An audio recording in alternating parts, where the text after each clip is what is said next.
Good evening and welcome to Beyond the Front Page, a show taped here at Cayuga Community College for the fall 2017 semester. This is a show that is broadcast on Spectrum, Verizon, Fios, the Auburn Regional Media Access, ARMA, as well as Win 89, the college's radio station. I'm your host, Guy Cosentino. For most of the last 25 years, even with the resurgence of downtown Auburn, one of the challenges for the city and downtown has been what to do with the Shines Theater, an Art Deco movie house completed nearly 80 years ago in 1938. Several efforts have been made by different groups to stabilize the building and, more importantly, making it a going concern. The building is owned by the Cayuga County Arts Council that has owned it for more than a decade plus. Earlier this year, they made an announcement between the Arts Council and Bowers Development of East Syracuse to restore and make operational the Shines Theater. They have outlined a multi-step program including 3 sources of funding at least that includes regional economic development funds, better known as Red Sea money, as well as brownfields money and several other sources. One of those sources was the Downtown Revitalization Initiative, which Auburn was competing for $10 million, and that went to Cortland instead. So we'll talk about that facet as well. But we've invited into the studio Cayuga County Arts Council President Ed ONORI, as well as City Planning Director Jennifer Haines, who makes her umpteenth return here, as well as Eric Smithers, who is with Bowers Development, but also with Shines Theater LLC to talk about the development, where it is, where it's going, and we're delighted to have you all here in the studio, and welcome back. Thank you. So for those who don't know, what is the Cayuga County Arts Council? Because we had the Finger Lakes Arts Council on here a couple weeks ago, and that's a whole different organization. Right. So who's the Cayuga County Arts Council? Well, the Cayuga County Arts Council is a group that was put together many years ago to keep arts alive in Auburn. And it's a 501c3? Yes. So you're a not-for-profit. How big is your board? 9. 9, and you've been president for how long? About a year. And besides, the Shines tends to consume everyone's concept of the Arts Council. Yes. Do you do other things than the Shines right now? Well, right now, no. Okay. Right now, we're just trying to work on the building. And how long has the Arts Council owned it? Since 1997. Okay. So what's your background? Well, I've been working with Beardsley Design Associates for 34 years. Been in Auburn my whole life. And doing what with Beardsley? I am a project manager. So what were you thinking taking on the Shines Theater? Well, I went there as a kid, and I thought I've been helping out a little bit through the years, and they asked me to be on the board, and I thought, being my position, knowing construction, that I possibly could help move this forward. And moving up to president was just, well, was not the original plan? No. So many of us remember, you know, I know the last movies were those shake and bakes. I think the last movie that was legally shown there was Star Wars. I know there was a blue movie after that. It was Cinderella, but not one that we will show kids under 12. So there's a lot going on with the building, and maybe better to start with you, Mr. Smithers. What's the condition of the building right now? Well, it's hazardous material inside, so asbestos.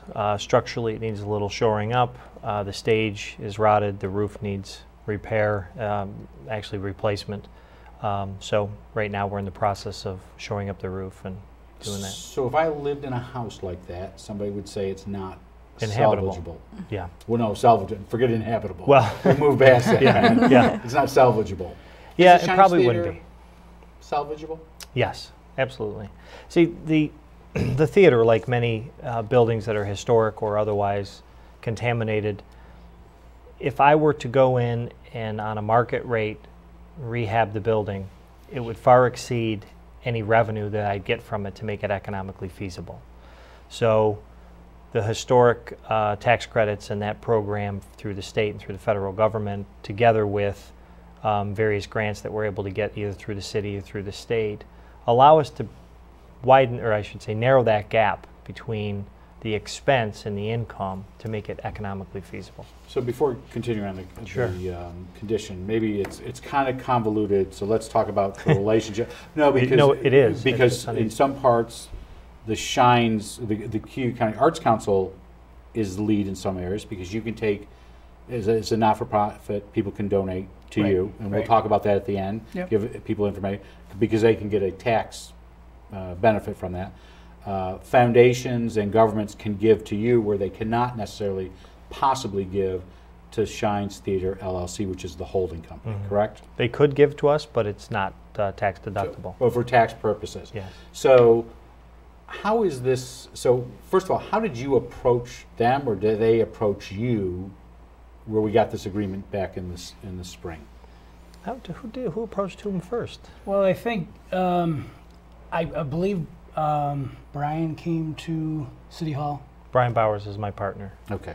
So who is Bowers, excuse me for a second. Sorry. So for those who don't know, who's Bowers Development of East Syracuse? Bowers Development, we are a real estate development firm with a sister company that does environmental consulting. So for us... Perfect for this building. Perfect for this building. Okay. So a developer who does not have expertise in environmental matters might look at it and say, I don't want to have to deal with it. There's lower hanging fruit elsewhere. Okay. Whereas we would look at it and say there's opportunity there to save the building. So what is your role in the project? I'm a principal. I'm a principal in the company. Okay. I'm also an attorney, so I do, the predominant bulk of our legal work. And what's Bowers' role in this? Are you so Brian is the majority partner. Okay. And Brian, he does mostly the financing. He'll do the leasing if necessary. Obviously, he oversees all the environmental compliance work. So who owns the building right now, today? Right now, the Cayuga County Arts Council. And will you eventually turn it over to the LLC? Yes. What's the timeline for that? Well, we're just finishing up the contracts. Oh, okay. So that's sooner than later. Yes. Oh, okay. So that's while the project's ongoing, not at the end of the project. Correct. Yeah, that's correct. And you'll own it in the end. You guys will be out of it, other than from helping from a fundraising and financing point of view. Correct. Correct. All right. So again, who made the approach? I'm sorry, I interrupted. Okay. How was the approach made, and how did this say, well, this is a great idea? Brian, from the way I understand, he does a lot of work around the area. Yeah, we do quite a bit of work. Not some in Cayuga County. We do a lot from an environmental perspective. Our sister company does. That's how he knows the Cayuga County and the city of Auburn pretty well. So he must have either been approached about the building or seen the building and said, this looks like an opportunity, we'll take a look.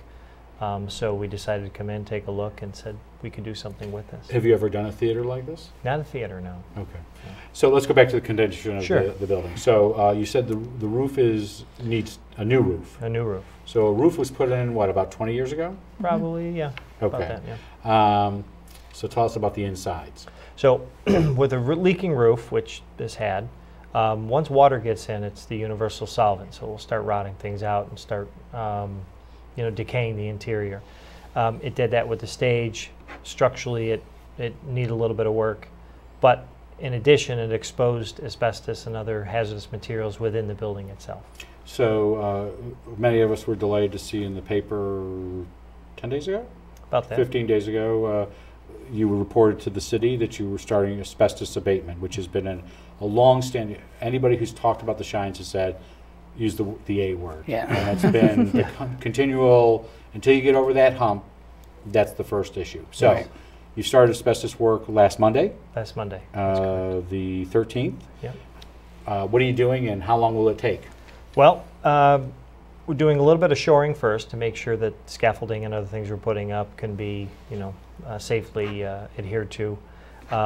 Everybody in there is on respirators. Everybody is completely, protected for asbestos. So, for the time being, any work that's done structurally is a little difficult, because you can imagine in a full Tyvek suit trying to put up structural work.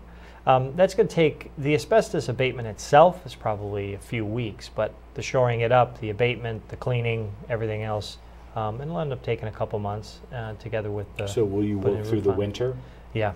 Yeah, we'll put winter conditions in. So how much will that part of just the abatement, and obviously that comes with structural issues as well, how much will that cost of this piece? Probably $800,000.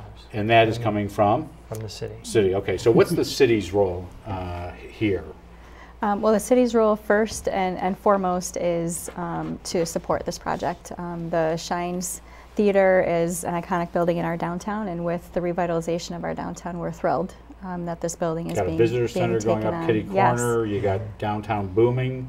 you got to deal with this then. That's right. So it's one of the last major buildings that really needs to be addressed in downtown. So what we've done is we've set aside $800,000 through the city's Community Development Block Grant Program. The council passed an amendment. We have some funds that need to be spent in a short period of time because of our funder, the Department of Housing and Urban Development, requiring that of us. This is because of old fund. This is, I'm not saying it correctly, so explain it.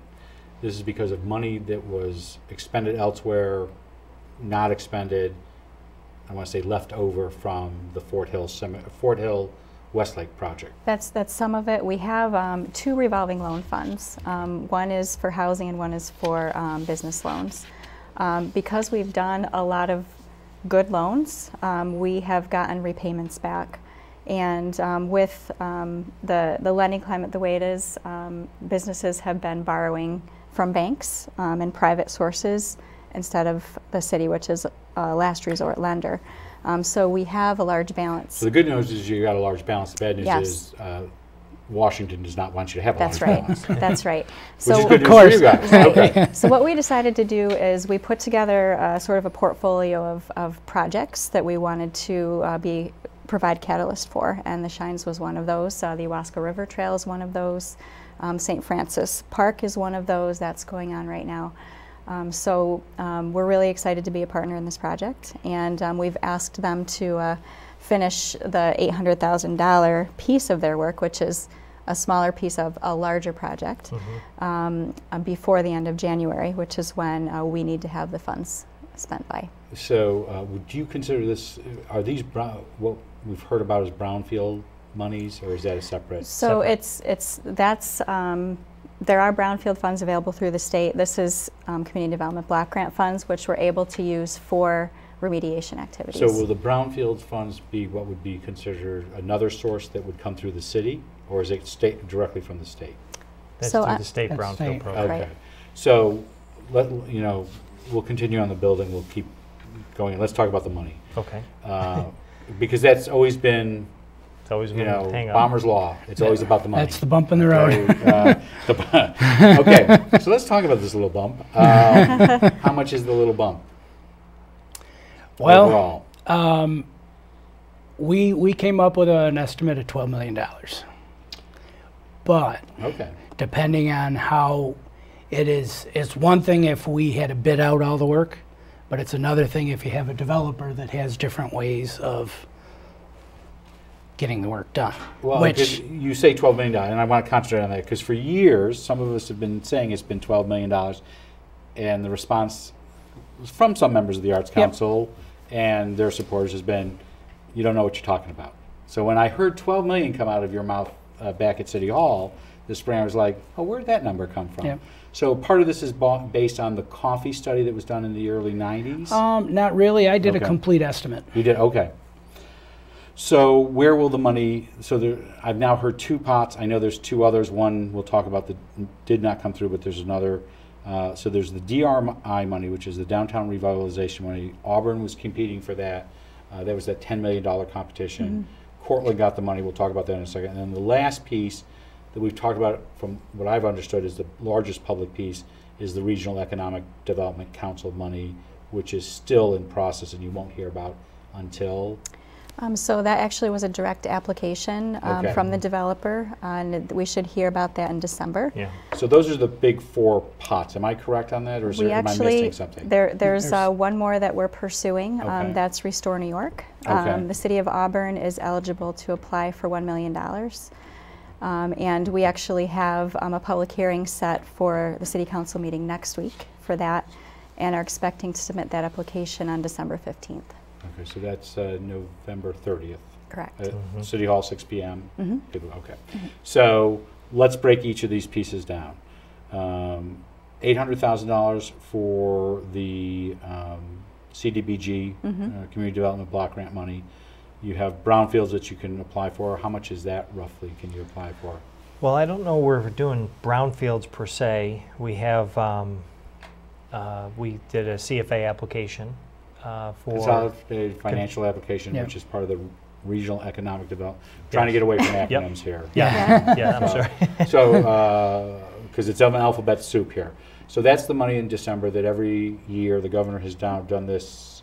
This is 7 This years? is round 7. Round 7. So Yeah. you're seeking money there. How much are you seeking there? I think we put in for $1 million. For $1 million.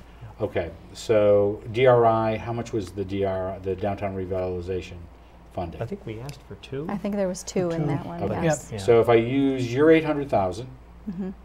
$1 million through Yep. Red Sea, Another $1 million through Restore. another $1 million through Restore, and then 2, I get to 3.8, 4.8. Roughly. Okay. Yep. So tell me where the other 6.2 comes from, other than you cut costs. Well, and that's what having a developer brings you, Okay. because they can cut costs drastically. Okay. Yeah, so what we did, well, first it's a historic building. Okay. So we get a 20% historic tax credit from the federal government. Which We- you can sell those tax credits, We correct? can, yes. Okay. And we have another 20% tax credit from the state, which matches. So 40% roughly can come back in historic tax credits Of the overall of the project. overall project. Okay. So if we're successful in selling those, then we end up with 40% coming back in the way of equity into the property. So is the CDBG money, that is a grant? Is not Grant. It's a loan? grant to the Okay. project. Yep. All these are grants. And that funding will flow and started, you guys were all Yes, talking actually, on. he just handed me a payment request when we came in, yeah. So We the could spend 800 real quick. Yeah. So obviously the DRI, the Downtown Revitalization Initiative money, that was a blow. That was not fatal as far as all of you are concerned? No. Okay. We still got next year. Well, I was going to ask, so yes, I was going to ask that question. So as long as the governor does, so this is the second year he's done this, and Auburn has competed twice. Oswego got last year, Portland received it this year. There's always next year. There's always next year. I understand that we've always scored well.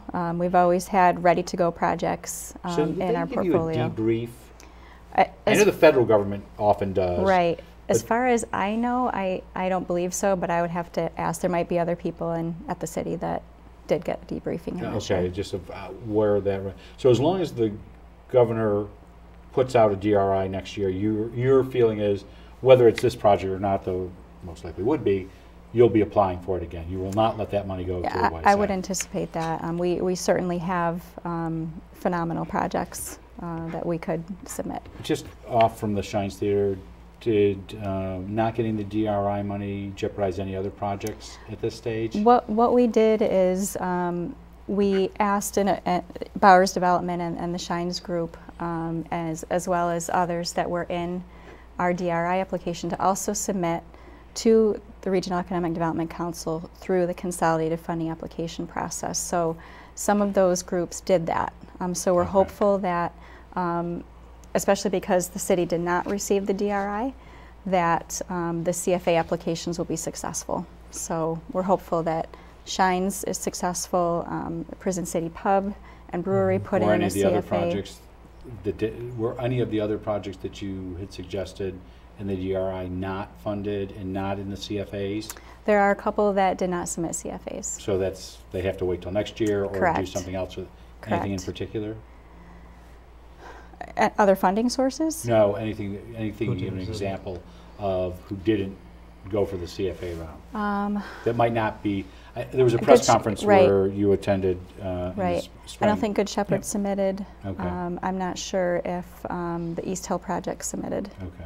So, again, separate from that, any thought in your process? A lot of talk's been about the visitor center. Senator Helming was just here. She talked about the visitor center.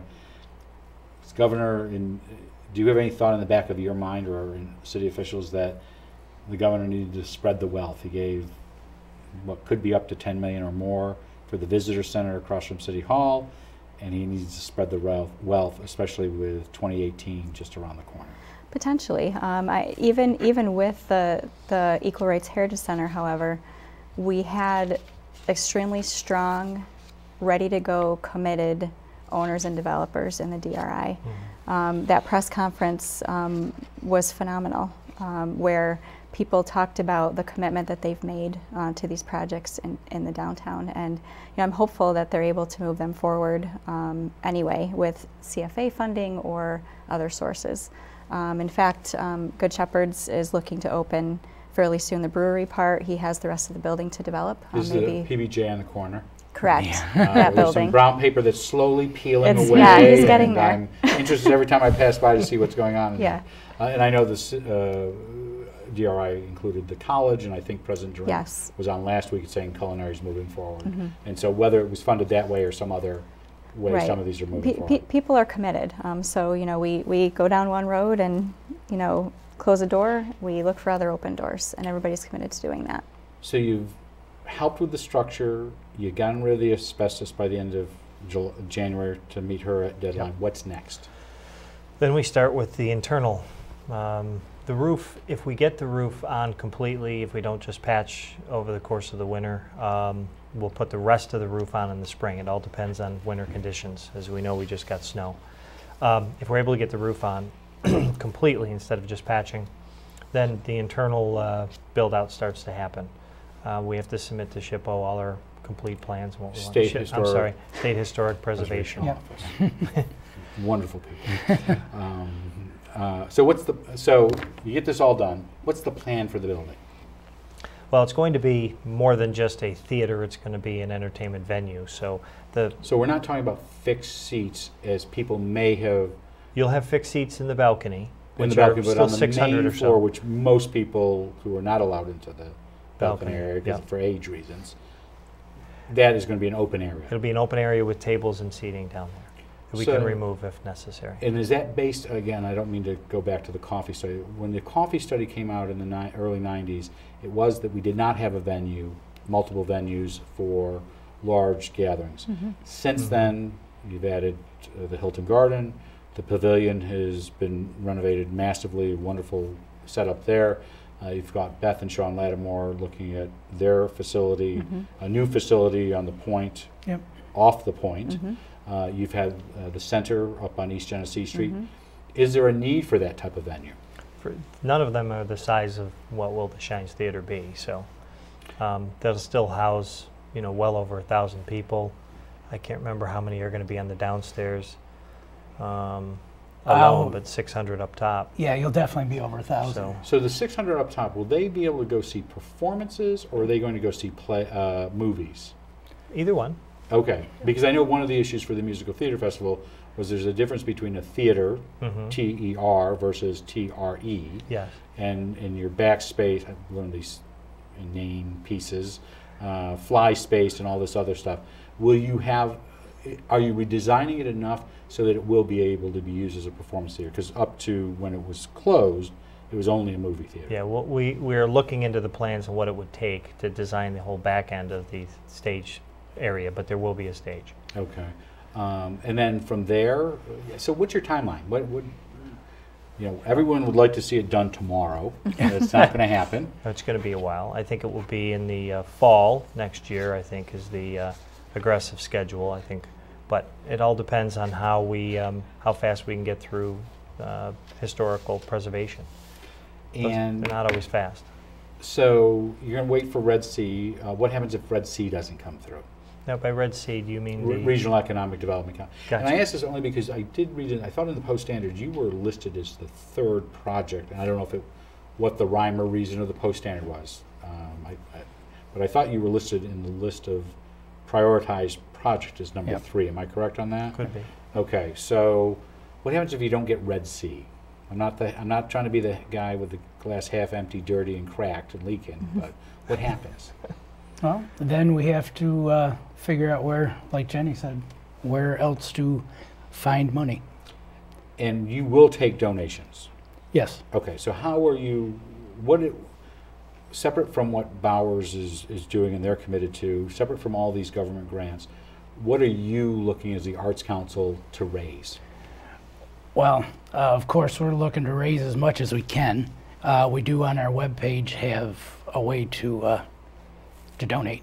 Okay. So, I mean, because what we're trying to do is help bring the project together, and anything that we can do to donate to certain projects, because when we break it up, because the marquee has to get done, so we may be able to break it into little pieces and be able to attack certain pieces to be able to help the project.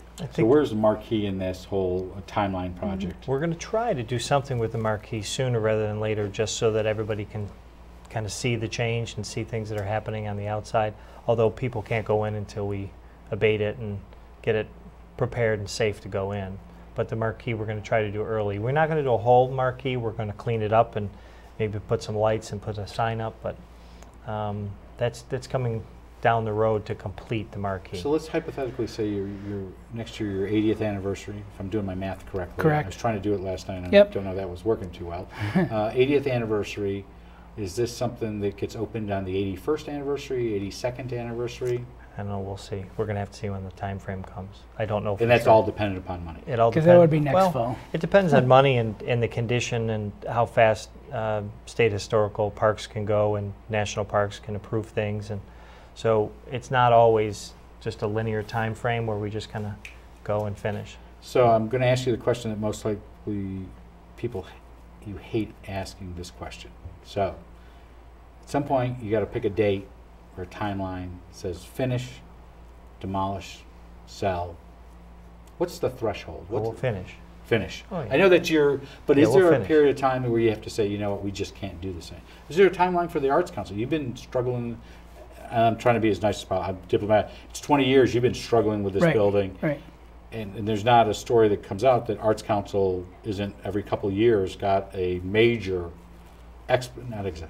major story of what's going on in the Shines. So at some Right. point, wears and tears on your board. Right. And that's why we've added an additional group of people. I mean, we have added 5 people in the last year, and we have younger people on the board, So a do you little more expect that board to even enthusiastic. get bigger? Yes, we probably will. And so people can make the donations. They can go to the website. Is it a secure PayPal or Yes. some type of? Yep. So they can make a tax deductible Yep. donation. If they want to count it towards 2017, they've got about 40 days. Yep. To do that. Yep. Once this is done, what's the Arts Council do? Well, and we've had a bunch of discussions on that because we've had 20 years of trying to move the building forward. We are trying to reinvent ourselves and trying to find out, we want to help local arts people be able to bring them in the You building. used to administer the NISCA, the New York State Council for the Arts. Correct. That's fallen to the APT and others. Is that a role where you think you might get back into once this is all done? Yes. You want to be out of the property business. Right. We want to be able to bring people to a location where they can use their craft So and will be able to you perfect be a it. tenant in the Shines We Theater? probably will be, yes. Any further role for the city at this stage? We for sure are going to cheerlead. We want to make sure that this project does come to completion. You know, we are in for the 800. If there's other sources of funding that we can pursue as a municipality, we'll be supportive in doing that like we are for Restore New York. We want to thank you all three. We talked about this show for a couple of months, and Yep. very delighted to have Ed ONORI, who is the president of the Cayuga County Arts Council, on, to Mr. Smithers, who is not only with Bowers Development, but with the new, which will be the property owner, Shines Theater LLC, and of course Jenny Haines, the Director of Planning and Economic Development for the city. We hope you'll come back in the spring, give us an update. We will. By the time you get this asbestos done, hit her deadline. We'd love to have you in and tell us what the next day. And we'd love to have visuals. We can do a green screen and show people what you're thinking about. That'd be great. All right. Yep. We want to thank all three for being our guests. We will be back on Tuesday with 2 back-to-back Inside Governments. The first one will be with Senator James L. Seward, who will give us an Albany update, kind of finishing off our triumvirate of senators. We had Senator DeFrancisco last week, we had Senator Helmings this week, and we'll have Senator Seward next week. That will be followed by a city update from City Manager Jeff Digert. We had hoped to bring you an update on foundation aid with Jeff Parazola, the Superintendent of Schools for the Auburn School District, and Lisa Green, the Business Manager. They've asked to postpone that till the spring, so we'll have them right off the bat when we return in the spring. And then, of course, on Thursday, we will finish with our last Beyond the Front Page. And, of course, it's our annual guest, who's been on just a little bit more than Jenny Haines over the last couple of years, and that Santa Claus will be in the studio to get some hard-hitting you have to be second to Santa, I'm sorry, to give us an update on what's going on at the North Pole and get those hard-hitting questions that we give you on Beyond the Front Page. Though before we do go, we would like to let you know that you can send us your thoughts and ideas for guests or questions, even for Santa, at cozguytho@aol.com or Inside Government or Beyond the Front Page, 141 Dunning Avenue, Auburn, New York, 13021. I'm Guy Cosentino for Cayuga Community College. We want to thank you for watching. We hope you have a good night, have a great tomorrow, and a terrific Thanksgiving. And if you're watching this on Tuesday, when this replays, we hope, or over the weekend, we hope you had a great Thanksgiving and there's no leftovers.